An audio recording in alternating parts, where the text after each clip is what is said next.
Panthers in sight of tonight's North Crowley Panther Coaches Show. As always, joined this week by North Crowley Panther head coach Tommy Brackle. Coach, good to see you tonight. Good to see you, Mr. Benton. And, of course, tonight joined by a couple of very special guests. Tell me who you are. Tell me what your story is. Tell me how old you are. We'll start with this one on the right. Who are you? Why are you here? Trey Davis, class of 2022. I'm here because I love the game. It's something I enjoy doing, and it's just a way out to be successful in life. So I chose this route. Excellent. So, a junior, Trey Davis. What position you play? Guard. Yeah. Inside, outside, both? A little bit of both. Anywhere you need it, right? Yes, sir. All right. How about you? Who are you? What are you doing? I'm KD Davis, class of 2024. And I'm here because, same like him, I'm love the game and trying to get better and just try to be successful. Excellent. So, Trey Davis, KD Davis, both Davises, y'all related in any way? Yeah, it's my little brother. Ah, all right. So, little brother over here. I'm big brother. So you guys have been playing basketball, a freshman, for those of our listening audience that can't do the math there, for class of 24, and a junior for class 22. How long y'all been playing basketball together? Since little kids, so I'm going to say like 5, 6, 7 years old. Yeah, nice. For quite a while, huh? So getting a chance to play together on the varsity this year on the same team, I would imagine coming up through school, you wouldn't have had a lot of opportunities to play on the same team together. Have y'all played AAU together, or is this the first time y'all been on the same team? Oh, no, we always play together. Yeah, we've been playing with each other since we started. So. Yeah, run those same teams. So, Trey, usually I ask the guys, what you're best at. But I want you to tell me, what's KD the best at? What does he do the best on the court? Defense, and he's pretty athletic, so he can jump, rebound, shoot when he needs to. Yeah. Defense and athleticism, though. What does he need to work on? Ball handling. All right, KD, I'm going to ask you. What does Trey do the best on the court? He can pop out for the three. He can facilitate. He can drive for the pull-up. Do it all. You got the inside-outside offensive game working. Yes, sir. What does he need to work on a little bit? I think his confidence. Need to get a little bit more confidence. A little confidence, a little bit of that aggressiveness. Yes, sir. All right, I like that. So you got a chance to see Trey go off, 2 games ago? 3 games ago, something like that. Ended up going for 30 in one game as a junior. We went back through the numbers. It has not happened all that often. Only, I believe, 9 guys in North Crowley history have managed to get 30 as a junior, and it's some pretty stacked names. They used to have stuff hanging up in the banners with some of those names on it. What was that like, watching your brother go off for a game like that? It was great. I love it, to see my brother out there doing his best, and it's only pushing me to get better. Yeah, no doubt about it. And Trey, KD's first game coming out, came out and had a monster. Started off with 10 points and might have had double rebounds as well. Second game doing the same, and ever since, just really been lighting it up. How cool is it to watch your little brother coming out and succeeding like that? I love to see it. It's how can I don't know. I love to see it. It's just I can't really explain it. It's awfully fun, though, isn't it? Yeah, it's fun. That's cool. So coming up and playing together all through, going AAU stuff, do you guys feel like you work well together? Do you know where when KD's working down low, do you know where he's going to be and know how to throw the pass to him? Do you feel like you know each other pretty well? Yeah, I wouldn't do nothing that I know he couldn't do. So, yeah, every time I give him the ball, I know he can do something with it. And I mean, do you feel like you know where he's going to be spotting up when you get it and trying to kick back out or something? You know where he's going to be? I think I do most of the time. Sometimes he just surprised me, catch me off guard. Every once in a while. And see, it's not the ball handling. You're just in the wrong place, Trey. That must be what it is.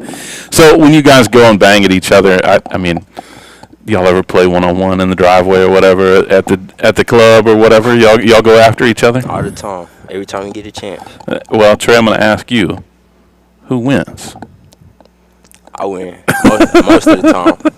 I might let them win a couple times. Yeah, you just, let them feel good. build up that confidence a little bit, right? KD, is he telling the truth over here? Not at all. Not at all. So, how about this season? It's been kind of crazy. Haven't had a regular off season beforehand. Now we got COVID coming out, and we don't have fans in the stands. What's it been like trying to play through that? We have been fortunate as a team, North Crowley, not to get hit with any quarantine situations as a team. Coach Brackle making sure that stays the case. And we've managed to get all our games in. But what's it been like playing this year? I think the fans, they really play a big part because the energy they bring, it hypes us up as a team. So it's been good, but it could be better with the fans. It's hard not having them. What's it been like for you, KD? First season on varsity here, and you haven't really had an opportunity to see what a really rocking home crowd here is like when you're on the court. What's the situation been like for you? Like you said, this is my first time experiencing this, so I don't really know the difference between a lot of fans and no fans at all. Right. It's kind of weird. I'm sure Trey will tell us stories about what it's like when the gym just gets all packed out and got people going crazy. And I'm sure you've come and seen him play a little bit up here, right? Every game. I'll tell you though, Brian, it's different on the floor. The acoustics in the gym are far different on the floor than when you're actually up in the stands. It really gets loud down there since we've had the renovation. And I think Trey can attest to that. When we've had our biggest crowds last year, it gets loud down on the floor. The acoustics in the gym are great. Yeah, it really is a fun place to play, and it always was. But I think the renovation, like you said, it bounces off a little bit different and hits a little bit different way when you're down on that court. It can get pretty noisy. A lot of fun, though. So, stepping off the court a little bit, how was your Thanksgiving, KD? It was good. Got to spend a lot of time with the family. Can't never go wrong with that. Yeah, how was Thanksgiving dinner? I didn't really eat a lot. I was trying to lay off the food, but I guess. Good job. It feels kind of like a rookie mistake. I don't know. Trey, how was your Thanksgiving dinner? It was good. I enjoyed spending time with my family and having fun. And I'm going to say, I ain't eat a lot neither because I ain't want to overdo myself. We had practice the next day. Setting a good example. I'll tell you, I had plenty. Don't worry about it. We had some good stuff over at my house too. But do you guys like to play games? 2K? Do you play board games? What do y'all like to do? How do y'all have fun when you're not playing basketball? I'm more of a board game type person. I don't really 2K. That's not really for me. Yeah. So I just go outside, play basketball out there, board games and stuff like that. Yeah. You got any particular board game you like? You a Monopoly guy, a Risk guy? I'm a Monopoly sorry type person. Oh, all right. I like that. How about you, Trey? What kind of stuff you like to do? If I ain't outside playing with him, then I'm on the game playing 2K with some friends, teammates. Can he ever get you to play sorry with him? I don't like the board. No, you're not having it. That's all right, though. 2K, who do you play with? What's your squad? On a consistent basis, it's Tariq and I'm going to say Jaren. Yeah. And how are y'all? Do y'all play pretty well, or y'all kind of scrubbing it up a little bit? Well, they not being selfish. We play pretty good. Who's the best on the team this year, Trey? Collectively, like individually, one person? Yeah. Who's the best player? I'm going to say Quay. Yeah? Yeah. All right, well, maybe he and I'll mix up sometime and I'll show him how it's really done.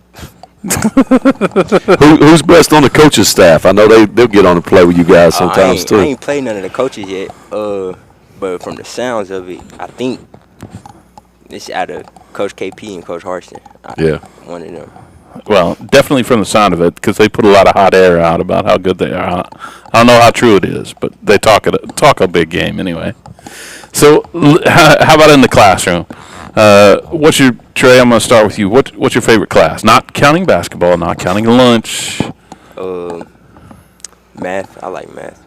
Yeah? Favorite subject. Who's your teacher? Miss Briggs. Yeah, and does she make life easy for you, or is it difficult?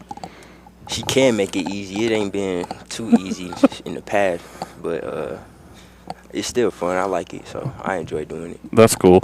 I didn't ask you guys, and I'm interested at what's it been like in school when you've got some of the class virtual, some of the class actually there. Have y'all been in person, or have y'all been virtual? We're virtual. I started off in person, but I ain't really like it, so I went virtual. And is that working out for you? I mean, you feel good about it? Yeah. I mean, what's it like? It's more comfortable. I feel like I can do my own thing and still get my stuff done. So. Trey, being a math guy, do you think the virtual is tougher in math? It seems to me like the virtual would be tougher in that particular course. Maybe not in English, maybe not in some of the others, but, being in a classroom and on the board and all of that kind of stuff, it seems like it would be a little bit easier in person with the math. Yeah, it's harder virtual, but because, like, in the classroom, you can ask for help and actually, like, see what's going on. But in virtual, it's kind of hard to, like, help you and make sure that you understand. So that's one of the biggest problems. But A little bit more work trying to get through that virtual math class. Hey, how about you, KD? What's your favorite class? I think human geography. Yeah. Excellent. Who's your teacher? Miss Mock. Awesome. What kind of stuff are y'all doing in there? We're learning about. It's a lot. It's an AP class, so. Nice. And hard work? Yeah, a lot. Hard work. I guess if it's an AP class, it should be hard work, right? Yeah, I wasn't expecting it to be easy. Yeah. Well, that's good. And, hey, you never know. You take that test at the end of the year and get some college credit going already. That's fun times.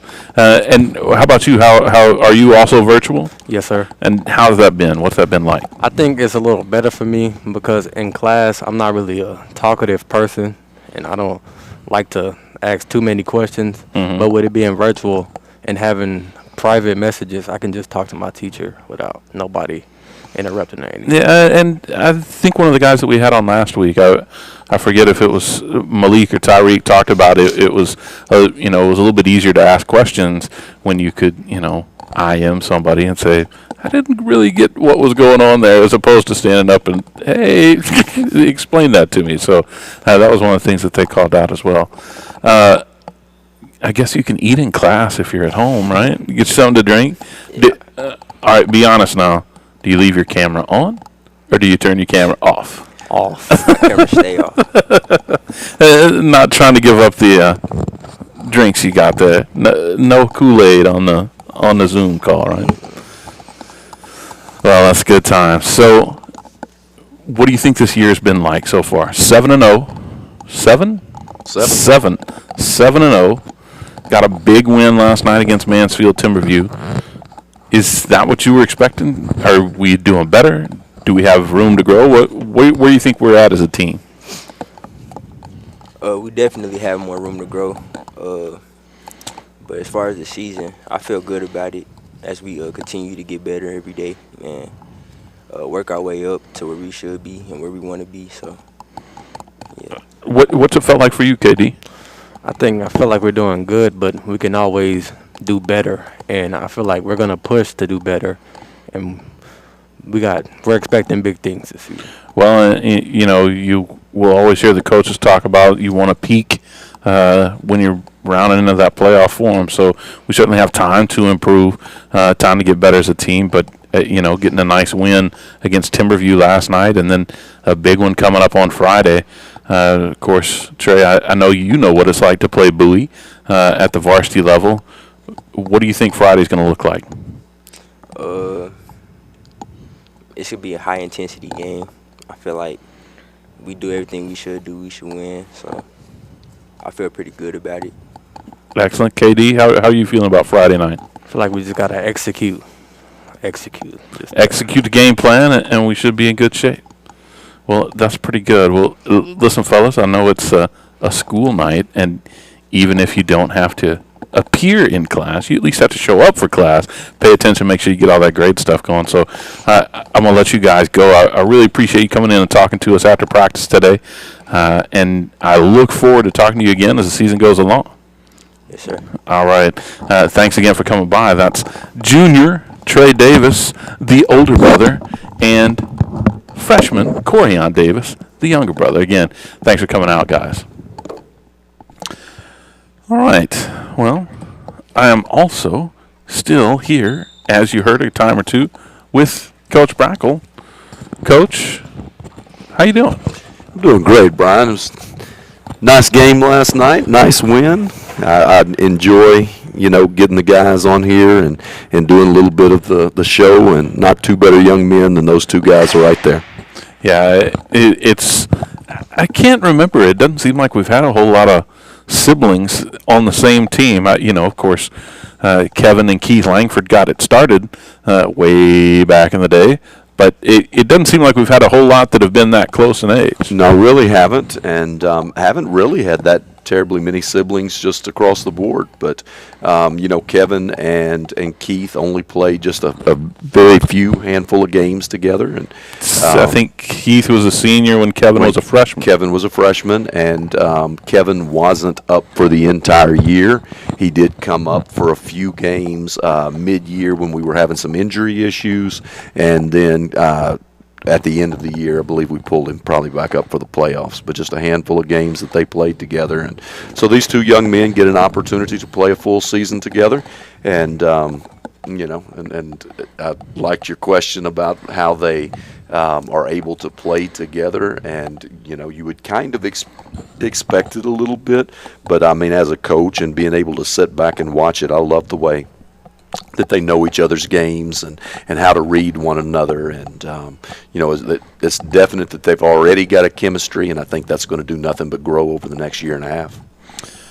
Well, you said it. I think two really good guys and strong players. You do your statistical grade outs every game, and those two guys are close to the top 2 or 3. I know they were the top 2 for a good long while, and I think they're both still in the top 5 for sure. And it just really playing well at the start of the season, and they're fun to watch. I want to step back and talk a little bit about what's happened since our last coaches show. You missed one because we had a game, or it was Thanksgiving, and I feel like we've played 18 games since then. I think the last time we got together, it was before the game against Midland Christian. So 5 games maybe under the belt. Right. And we've, spoiler alert, said that we've won all 5 of them.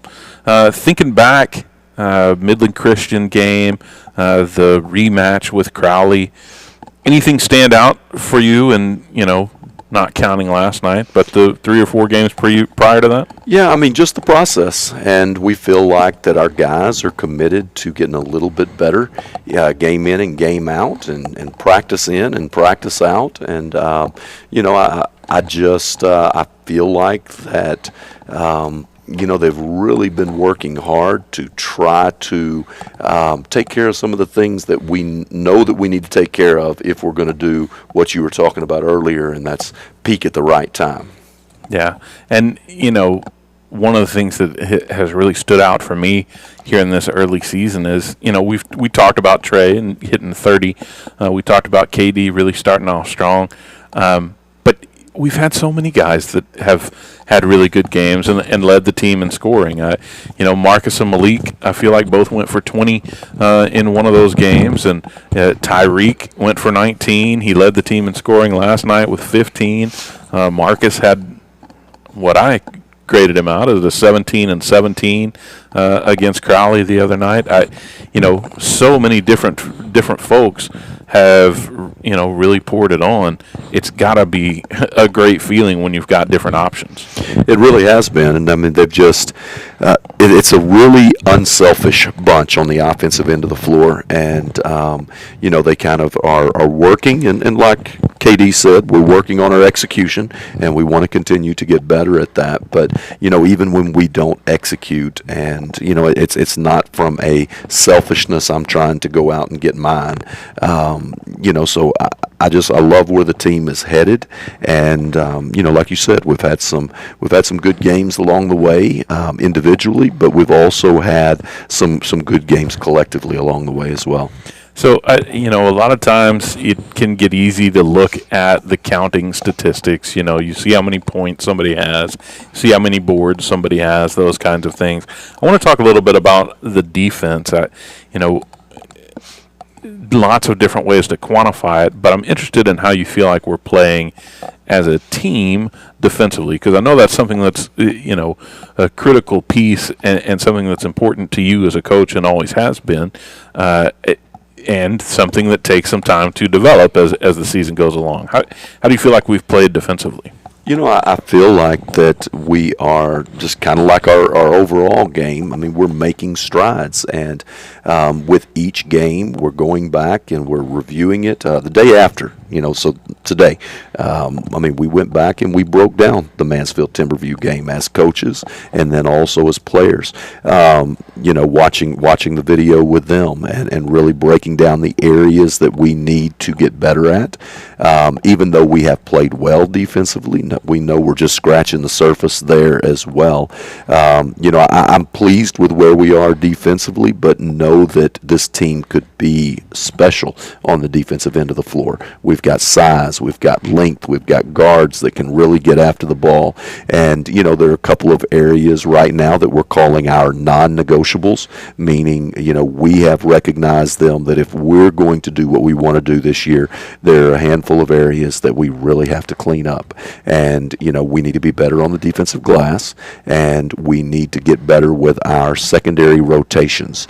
And, we've really broken that down with them. We've, showed them on video. We've walked them through in practice, and then we've even, just developed some drills to work on that kind of stuff. So I feel like we're moving in the right direction. We're far from being there, but I think this has a chance to be a really, really good defensive team. And every team has something that they need to hang their hat on to be successful. Well, and, talking about the defense that you guys have been able to play, and, I want to look a little bit more at that game last night. We talked, very briefly post-game about it, but going up against Mansfield-Timberview, they were the number 3 ranked team in the state in 5A, coming off a couple of state championships, coming out of quarantine, so they had not played in a while. I know one of the things that you guys do and really take pride in as a coaching staff is the amount of work that you do to prepare for teams and the amount of film you study. Not a lot of film out there on Timberview this year. How'd you feel about your defensive performance given all of that? Those challenges going in? No, I thought it was really good. I mean, we did get, a single film on them from the game that they had played before they had went into quarantine. And, I thought our guys did a good job at following our scouting report. A lot of times, especially early in the year, our scouting report isn't as much about what they're going to run, but their personnel. So we already knew a lot about their personnel. And then when you've got a coach that has been as successful as Coach Gregory has been at Mansfield-Timberview and been there as long as he's been there, you also, kind of know some tendencies of the program. So we knew that they were going to be really good in transition. We knew that they were going to be primarily man-to-man defensively.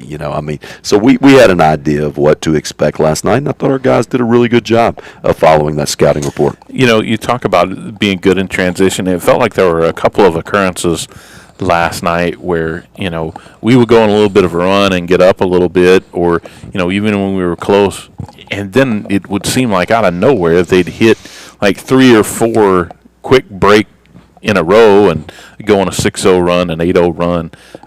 Did it feel that way to you as well? I mean, could you see, that was that turnover, and that was this, we missed that shot and didn't get a rebound?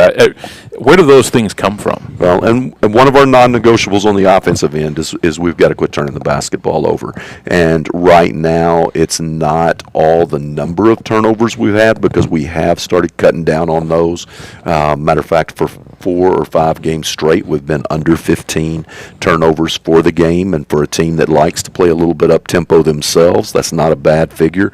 But right now, a lot of our turnovers are turnovers that are going for baskets on the other end. Mm-hmm. And so those turnovers where we don't even get to set our defense are really ones that can allow an opponent to go on a run. And absolutely, last night, I mean, Timberview had a couple of runs that were kind of ignited by our turnovers, but they are so good in transition, and that's something that they preach in their program. They run the floor hard, they're aggressive in transition, and then they go offensive rebound in transition about as good as anybody as well. Yeah. And so, that was all over the scouting report, and, we were lucky that we were able to limit that just to probably a couple of runs that I can really remember. One with about 2 minutes left in the first quarter, and then a couple of times maybe in the second half where we just weren't quite able to put them away. We thought we were going to be able to put them away. The lead would get to 6, 8, and then next thing you know, it's right back to 2. Right. And it just caused for a dogfight the entire game between the two teams. Well, that's really what you would expect. Again, we talked about this on the broadcast a lot last night. When you get two teams that have the prestige that Mansfield, Timberview, North Crowley have, two programs that have been successful for a long time, you wind up in those dogfights, and for little stretches, both teams are going to come out on top. It's just who is able to control them and come out on top for most of it. I want to step back real quick and talk a little bit more about the defense. It seems like most of the games we've played, the most dominant player on the other team has been a guard wing type, 6'2", 6'3", 6 foot, somewhere along that perimeter player. And in a lot of those cases, we've put Malik on him, Tyreek, KD coming up a little bit as well, and been able to really do an effective job shutting guys down. Last night, one of the main guys that was such a creator for them was 6'8", Cameron Taylor. Still a perimeter player, but when you've got size like that, does it make it a little bit harder to say, okay, well, I'm going to put Malik on 6'8" guy, or are you looking for somebody else to step up and say, all right, CJ, I'm gonna make you get out there and take care of that, or Marcus, I want you to run the perimeter and stay in front of this guy. I mean, do you try to line up size a little bit? Well, last night, oddly enough, we did have that very dilemma, and we had. It's going to seem like that maybe putting Malik out on guarding a 6'8" is where the dilemma would be, but we trust Malik and Tyreek and how well they've been playing defensively, and enough size and enough strength, and they play hard enough that if he was to take them down to the post, that we would be okay with that. But that wasn't where the dilemma came in. It was, okay, if we're going to cover their 6'8" with, one of our combo guards, then who is our big going to cover? Got to rotate it up around. And so then who was Marcus going to cover out on the perimeter? Who was BT going to cover out on the perimeter? Who was CJ? KD, some of those guys that, are bigger players were now going to have to rotate down to smaller guards. And that was a little bit more of our concern than actual whether, Malik and Tyreek could step up and guard Cameron. Right. Well, the way you ended up taking care of it, Taylor, I think, had 2 points in the first half, late bucket, and maybe had 1 bucket in the second half as well. Really did an impressive job of shutting him down and really not letting him catch the ball very much. I don't feel like he touched it a lot. Well, and as good as Taylor is at scoring, the ball, he's such a creator, and Right. really, our defense took even a step further. We didn't allow him to create a lot of easy baskets for others. I thought we did a really good job defensively last night. It was very encouraging, to see us take another step on that end of the floor, and to have some different guys step up, because we didn't guard him with Tyreek and Malik. We guarded him with Marcus. We guarded him with BT. We guarded him with CJ. We guarded him with KD. And all of those guys took a turn at really just pressuring him and keeping him in front, and keeping him from creating for teammates. Yeah. Well, it was a really good performance, and into the first quarter, I think we were down 18-9, and then went on a nice run in the second quarter. And that's another thing we've talked about as the season has gone along. We seem to really come out and have good third quarters, and really put together a good run after halftime. Felt like that one came before halftime last night in that second quarter. We talked a little bit at half, Emmett and DeMarcus and I, maybe wondering if that might have been some fatigue on Timberview's part, but it really looked like we put together a nice quarter there in the second. Well, we didn't turn the ball over when they went on their run that late first quarter, and they got it up to 11 at one point, I believe. It was all fueled from turnovers that ended up in transition baskets on the other end. And when you're letting teams get out and run and get dunks and get and ones, now all of a sudden jump shots start to fall and stuff like that. And when we started the second quarter, and Tyreek had a nice little run in that, I think he had like 10 or 11 in the quarter. We quit turning the basketball over, and we started executing on the offensive end. Now all of a sudden we get a jump shot or two that starts to fall, and and a lot of that was stemmed off of defensive stops, offensive transition, and not turning the basketball over. Couple of times in the game last night, and then but several more in that Grand Prairie game. Some of our penetrators got called for offensive fouls. When that happens, do you feel like the guys stole your idea? North County's been taking charges for 20 years, and now other guys are getting more calls than we are. Come on. Brian, I really do feel like that we kind of started that in the Metroplex. Back with our state championship year, we set a school record for charges taken behind Dante Kenny, and I think it really began to catch on and make it more popular in high school basketball. And a lot of programs were seeing the success we were having, and we made such a big deal about it with our coaches. And we had a rule that if any kid at any level takes a charge, that every coach in the gym is going to make a big deal about it. And we adjusted our grade out system a little bit to where a charge is easily the highest points per possession stat that you can have. And we just made it a really, really big deal. So there's lots of programs doing it now, and lots of programs doing it well, and Mansfield Timberview is one of those, but we still get our share as well. Well, certainly. The original should get some more of it for sure. So I want to flip the page a little bit. I want to look forward to an old foe. Coming up Friday night here in Panther Fieldhouse, going to be going up against Arlington Bowie. Not in the district anymore.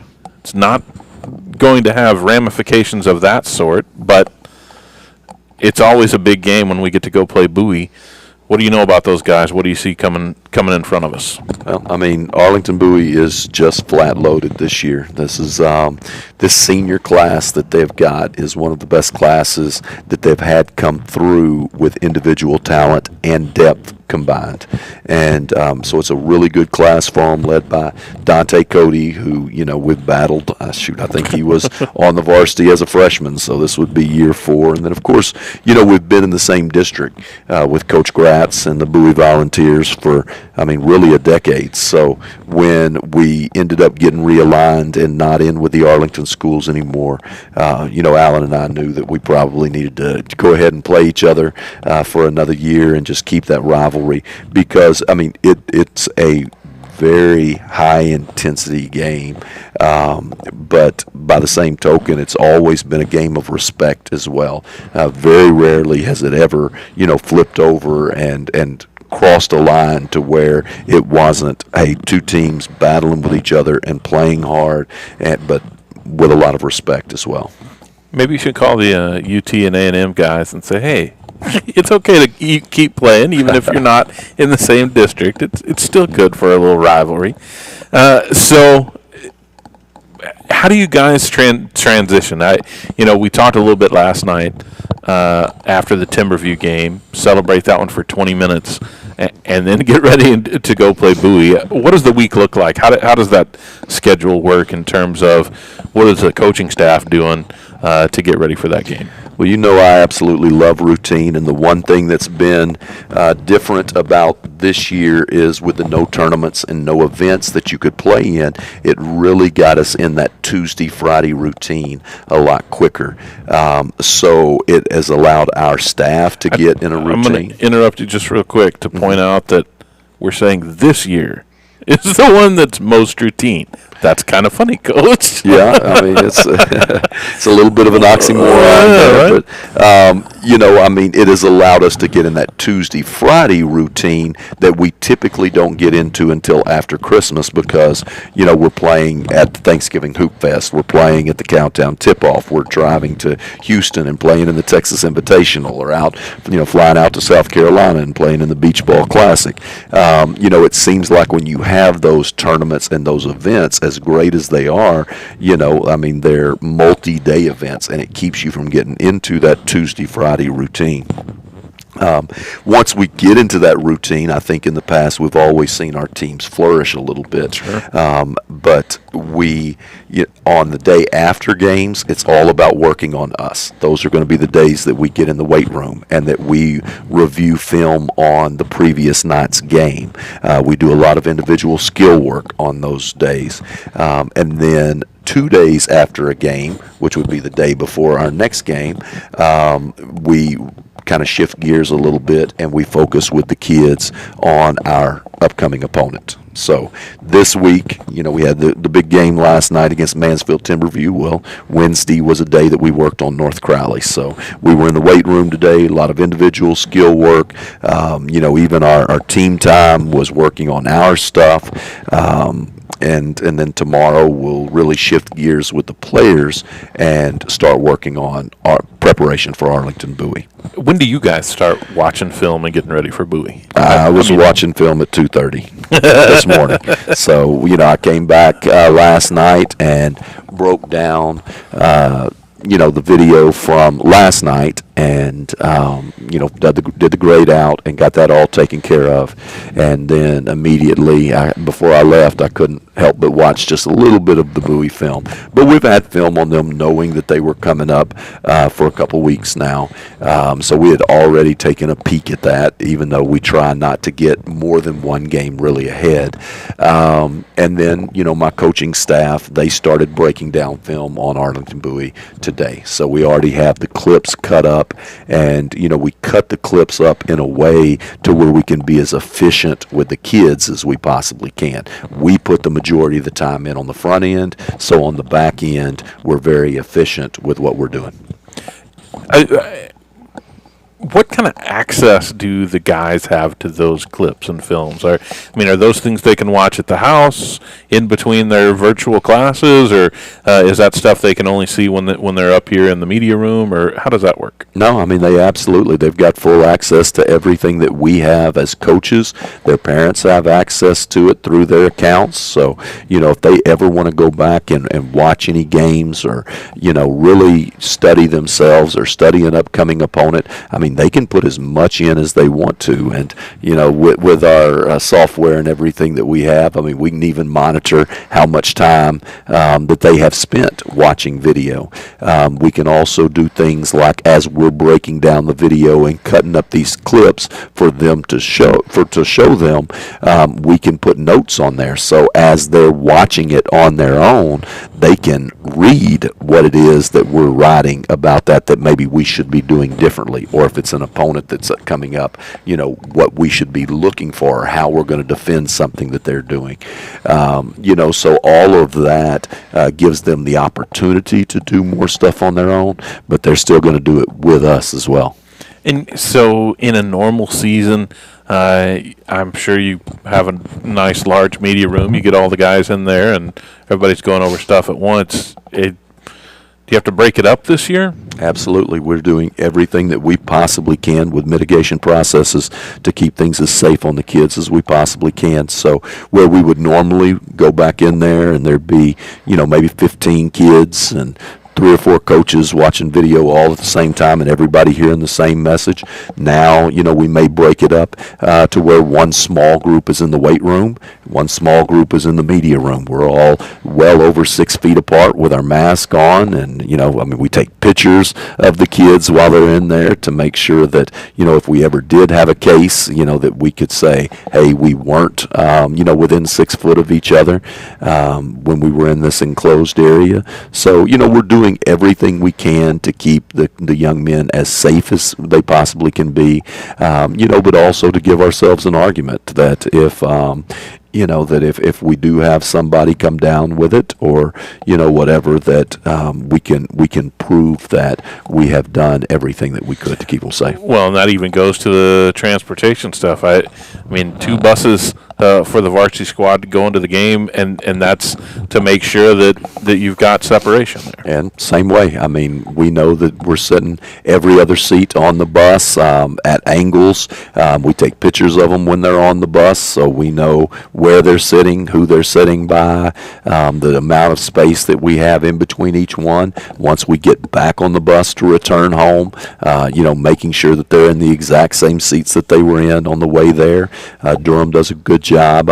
Even like when we get off at the facility that we're going to play at, they're back there disinfecting and doing everything that they possibly can. So between Crowley ISD, Durham Transportation, the North Crowley basketball program, we're all putting in so many efforts to keep these kids to where, that they're able to get out on Tuesday and Friday nights and just play the game that they love.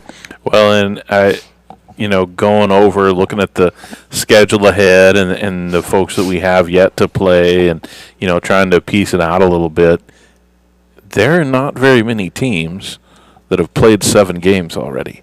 There's a lot of 0-1, 0-2, 2-1, and, it sure does look like some folks have missed some games all along the way. You talk about, teams coming out of quarantine and, being in trouble all over the place. It's really a testament to the effort that you guys are doing to be careful and keep everybody safe and get all those games played. That's really demonstrating the success that you are having at keeping everybody safe. Well, and it takes a total commitment from everybody from the top down, and that's we talk about it every single day. We try to educate them on how to protect themselves in the classroom, how to protect themselves outside of this building, and then the self-discipline that it takes to continue to protect themselves and our program when we're inside the building. And then on top of everything else, you got to be lucky as well. And some teams have some programs have went into quarantine, and it's had absolutely nothing to do with them.